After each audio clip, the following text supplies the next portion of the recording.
WFISD should have a better understanding now of what long-range improvements might need to be made throughout the district. Jaron Spohr was at Hershey High School this evening where the first of 4 open forums was held. Now, Jaron, there was maybe some feedback tonight, right? There was. Multiple parents and concerned citizens stepped to the mic. Some parents say their concerns have not been heard in the past, while others are concerned about travel time to the Career and Education Center.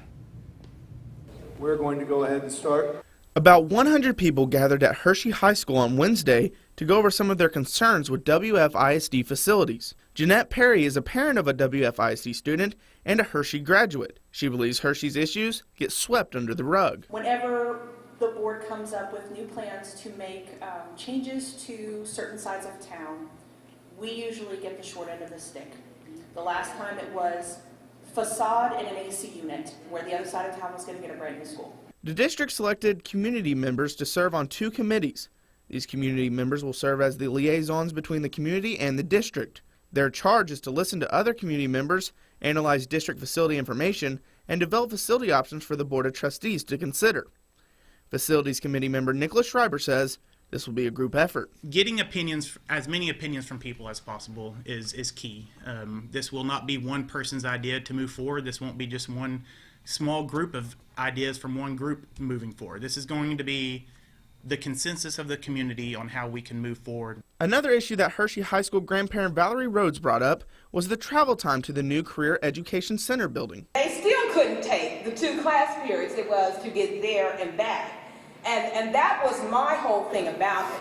If you move the Career Center down the street from Hershey, not only would those kids interested in science and technology come here, which we're always told that the numbers at Hershey were low and the other schools are overcrowded. With these forums, the Planning Committee and the WFISD hope they'll be able to take the next step in fixing some of the issues faced in the district. Back in December, the Wichita Falls School Board announced plans for a November bond election to help repair older facilities and also possibly build new elementary schools. At that time, the goal was to have all planning done by this spring. Okay, Jaron, thank you very much. Well, if you missed tonight's discussion, you have 3 other opportunities over the next week to let your voices be heard. Now, we have details on that over on Texomashomepage.com. In the last more than 20 years, the WFISD has held 4 bond elections, but only 1 passed at the ballot box. So that was back in 2015 when a $59.5 million school bond passed with the 59% of the vote. That bond package included the construction of the Career Education Center, security enhancements, and a parking lot at Memorial Stadium. A year before that, voters overwhelmingly voted down a more expensive bond.